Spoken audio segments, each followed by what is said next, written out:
চট্টগ্রামের আনোয়ারায় অসুস্থ দুই শিশুকে সড়কের পাশে ফেলে চলে গেছেন তাদের মা বাবা।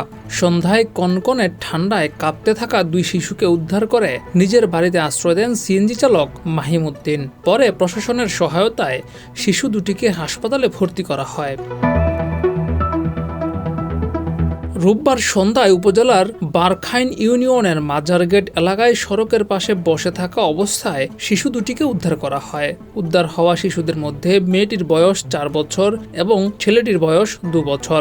মেয়ে শিশুটি জানায় তার নাম আয়েশা এবং তার ভাইয়ের নাম খোরশেদ। উদ্ধারকারী মাহিমুদ্দিন বলেন, সন্ধ্যার পর সড়কের পাশে কাঁপতে কাঁপতে বসে থাকা দুই শিশুকে দেখে তিনি কাছে যান। পরে বড় শিশুটির সঙ্গে কথা বলে পরিস্থিতি বুঝে তিনি নিজের বাড়িতে নিয়ে আসেন।